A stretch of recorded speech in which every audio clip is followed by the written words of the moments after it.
হাদিকে গুলি করে পালিয়ে যাওয়ার কথা আমরা যেটা তার কাছ থেকে জেনেছি সেইটা নিয়ে আমরা তার সাথে কথা বলবো। তার আগে আমাদের একজন দর্শক সজীব আহমেদ PW1YR অনেকগুলি মেসেজ পাঠিয়েছেন, মানে আমি তার মেসেজটা না পড়ে আর পারলাম না।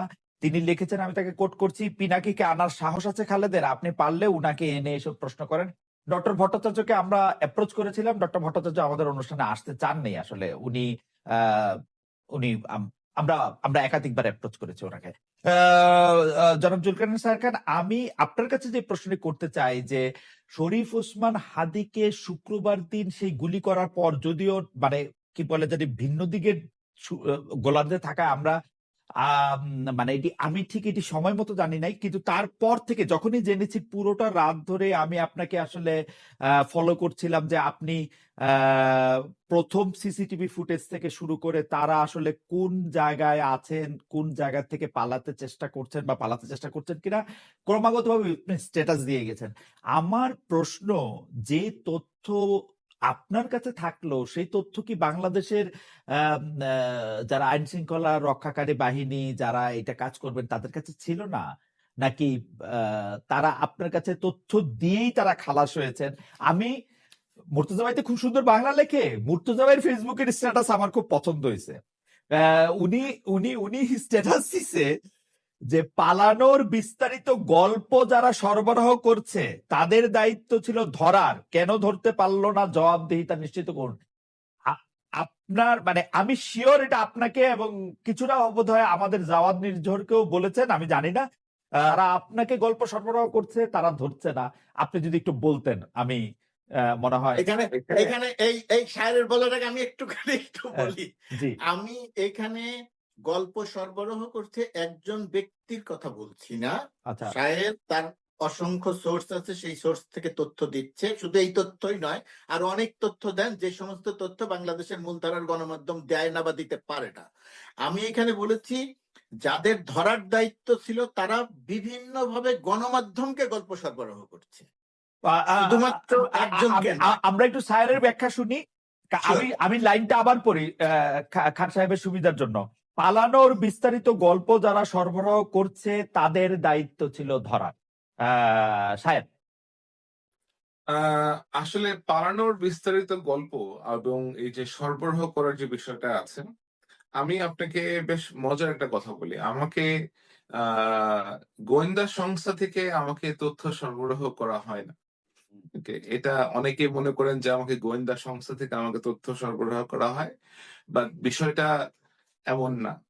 আগে আমার গোয়েন্দা সংস্থাতে প্রচুর সোর্স ছিল, এখনো গোয়েন্দা সংস্থাতে প্রচুর সোর্স আছে, এবং আমার যখন কোথাও কোনো প্রয়োজন হয় কোনো তথ্য জানার জন্য আমি তাদেরকে রিচ আউট করি, তাদেরকে রিকোয়েস্ট করি যে এই বিষয়ে কোনো ইনফরমেশন জানা সুযোগ আছে কিনা। তখন আমি তথ্য পাওয়া মাত্রই যে আমি জাম্প করে বসবো যে তথ্যের উপরে আমাকে অ্যাক্ট করতে হবে, ওইটাও না।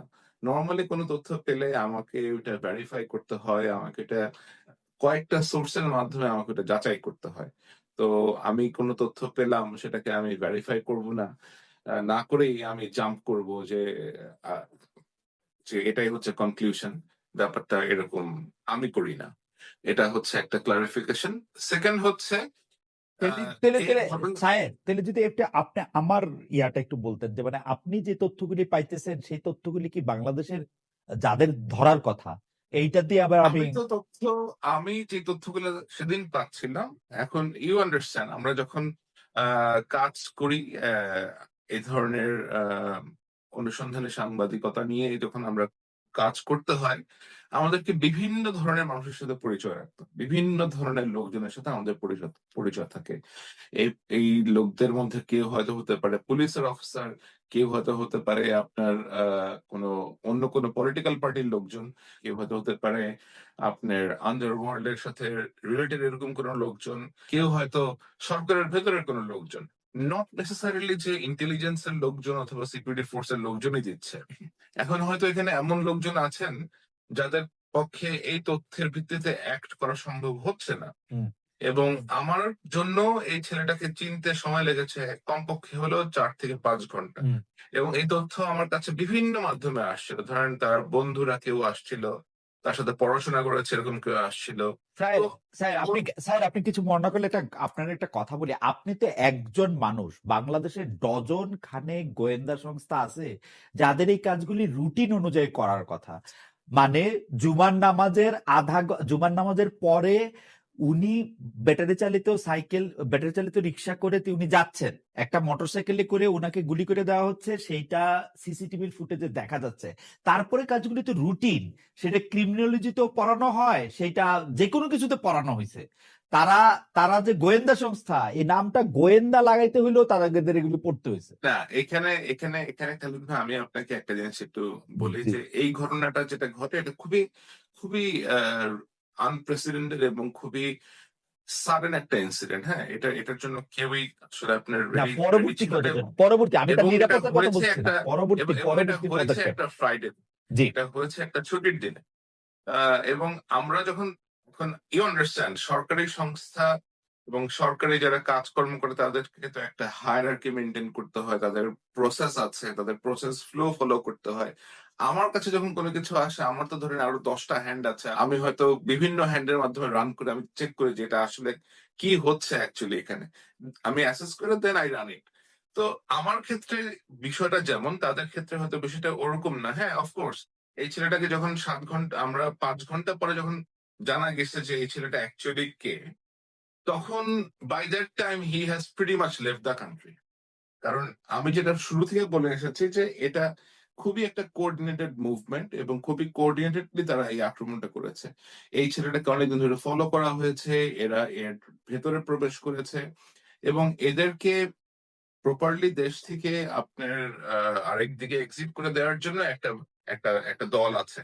এবং আপনি শুনলে অবাক হবেন যে এই ছেলেটা যখন আক্রমণ করে, ওসমান হাদিকে যখন সে ফায়ার করে, তার পেছনে তখন 2টা সিএনজি ছিল এবং ওই সিএনজির মধ্যেও তার একটা ব্যাকআপ টিম ছিল, যে ব্যাকআপ টিমের কাজ ছিল যদি সে কোনো কারণে ব্যর্থ হয় ওইখানে তারা আপনার স্মোক মিরর ক্রিয়েট করে তারা তাকে ওখান থেকে নিয়ে যাবে সরায়। তো এই জিনিসগুলো তো অবশ্যই আমাদের এজেন্সিরা যারা আছেন তারা অবশ্যই এখন এই বিষয়ে অনেক সচেতন হয়েছেন। I hope they are working on it on a very serious scale. আমি যেটা শুনতে পাচ্ছি, they're very serious about it. তো এরকম একটা ঘটনা আশা করি তারা ভবিষ্যতে আর যেন না ঘটে, এটা এটা ঘটতে না তারা না সর্বোচ্চ না ব্যবস্থা নেবে।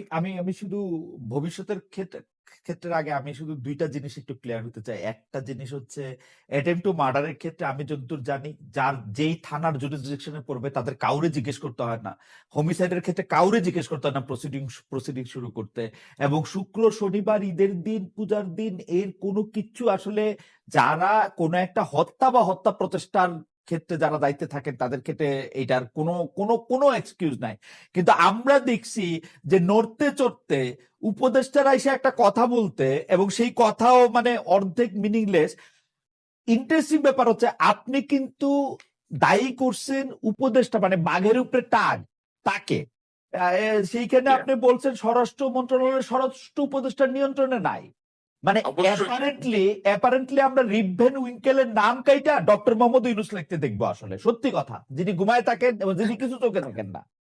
কারণ হচ্ছে আপনি না, লিখতেছেন। এখানে এখানে আমি আপনাকে একটা জিনিস বলি খালিদ ভাই, এখানে আমাকে একটু একটু যদি সময় দেন আমি জি আমি জি আপনাকে একটা জিনিস একটু বুঝিয়ে বলি। জি যেটা বেসিক্যালি হয়েছে, যেটা আমি আজ কালকেও একটা জায়গা থেকে বলছিলাম যে সরকারের ভেতরের কিছু সরকার, মুর্তজা ভাই যেমন বলছিলেন যে এখানে অনেকগুলো উইং আছে, অনেকগুলো ইন্টারেস্ট পার্টি আছে এটার ভিতরে।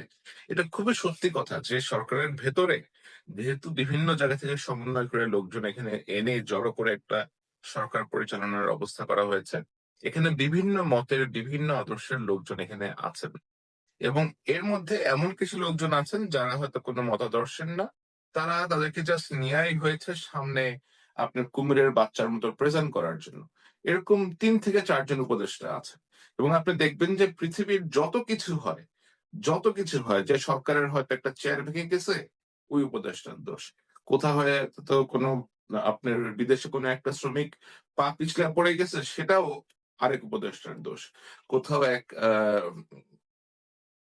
যাত্রাপালা নিয়ে কোথাও কোনো কিছু একটা হচ্ছে, সেটাও হচ্ছে আরেক উপদেষ্টার দোষ।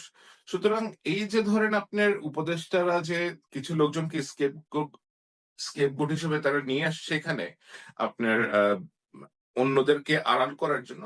যেটা বলছিলাম যে ধরেন আপনার উপদেষ্টার উপরে তারা নিয়ে আসছে কিছু আপনার সহকারী টাইপের লোকজন, অথবা আপনি একটা উপদেষ্টা এনেছেন, তাকে আবার মনিটর করার জন্য you have a person like উপদেষ্টা আপনার এখানে প্রোটোকলে কে বড়? এখানে প্রোটোকলে কে বড়? বিশেষ সহকারী বড় না এখানে তো উপদেষ্টা অবশ্যই বড়? উপদেষ্টা বড় হওয়ার কথা, কিন্তু ওই যে বললাম যে ভেতরে যে আপনার এতগুলা ভেস্টেড গ্রুপ আছে, এতগুলো ইন্টারেস্ট গ্রুপ আছে, আপনি কখনো দেখবেন না যে গণপূর্ত উপদেষ্টা যিনি আছে আদিলুর রহমান, আমি নাম ধরেই বলি, এখন তো আসলে এত লোক ছবি করার কিছু নাই, আদিলুর রহমান শুক্র সাহেব is always in the background.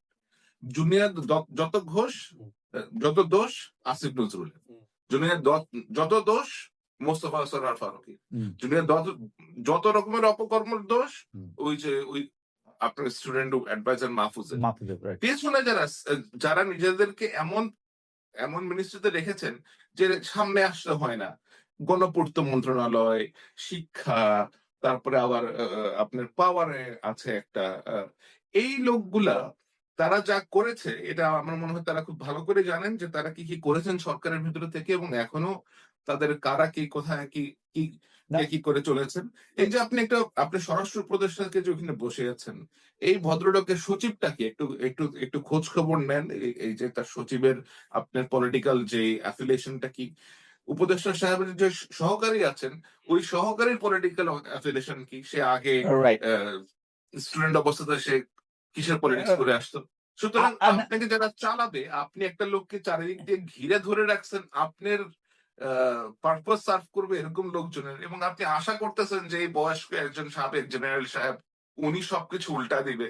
ব্যাপারটা তো এরকম না রে। না না না স্যার, আপনার কাছে আমার শুধু এইটা প্রশ্ন, আমি কিন্তু এই যে উপদেষ্টা তার সহকারী এই যে মেকানিজমটা, এটা কিন্তু আমি চারিদিকে দেখতে পাই।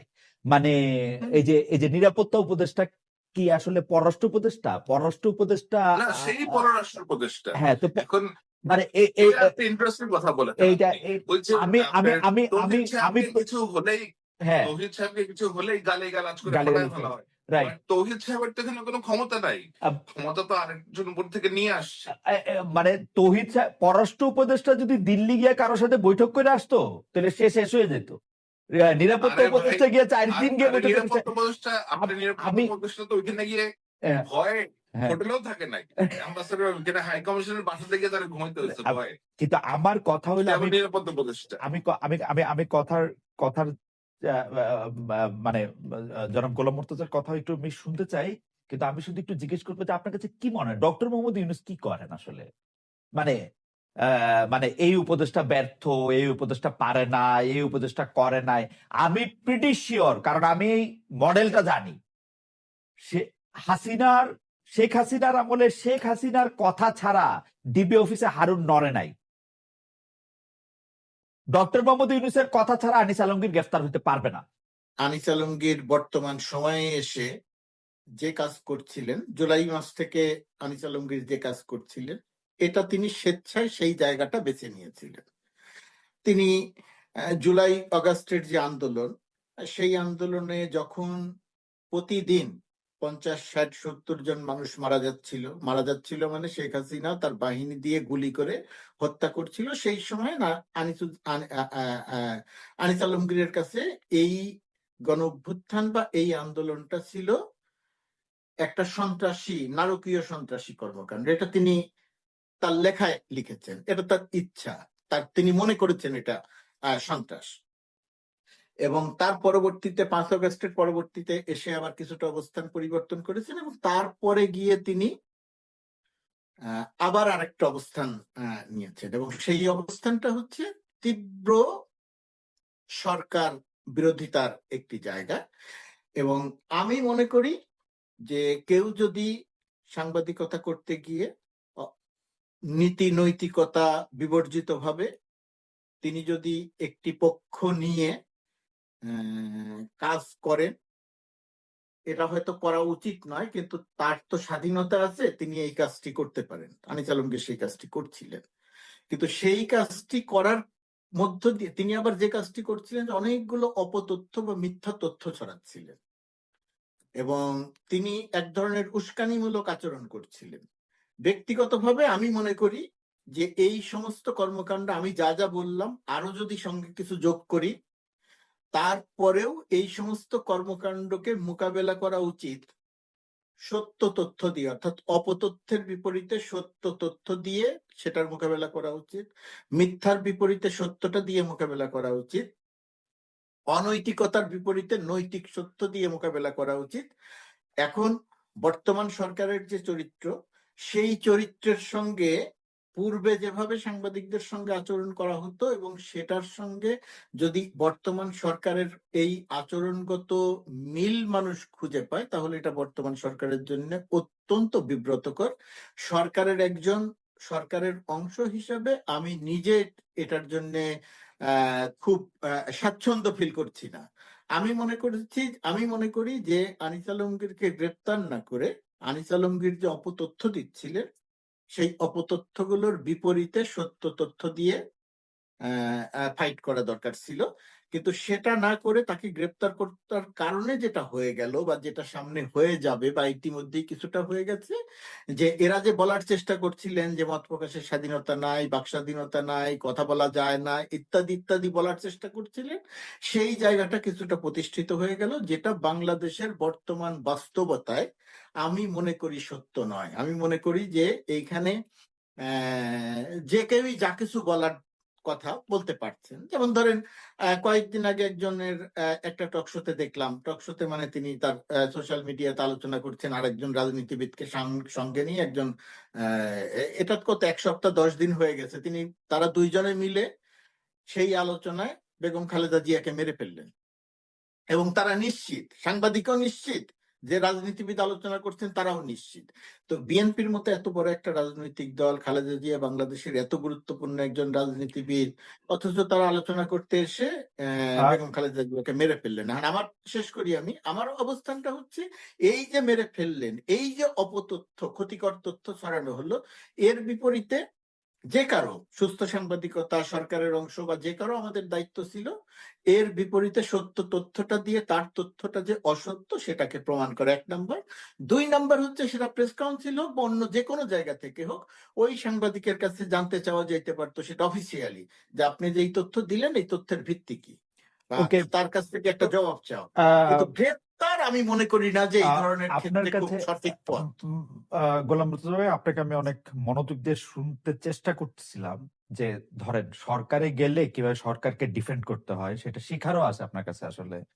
তো এখন ঘটনা হইতেছে যে আপনি যা বললেন, যা বুঝলাম, যে অপতথ্য এবং উস্কানির কারণে তাকে গ্রেপ্তার না করে অপতথ্যের বিরুদ্ধে তথ্য দেওয়া দরকার ছিল, কিন্তু আপনার এই যে এই বোধ ডক্টর ইউনূসের কেন নাই, এইটা আমরা একটু আপনার কাছ থেকে আবার শুনবো, যে ডক্টর ইউনূসের বোধ কেন নাই যে অপতথ্যকে তথ্য দিয়ে মোকাবেলা করা যায়, এবং মিথ্যা সংবাদের আয়ু হচ্ছে এই পৃথিবীতে সবচেয়ে কম।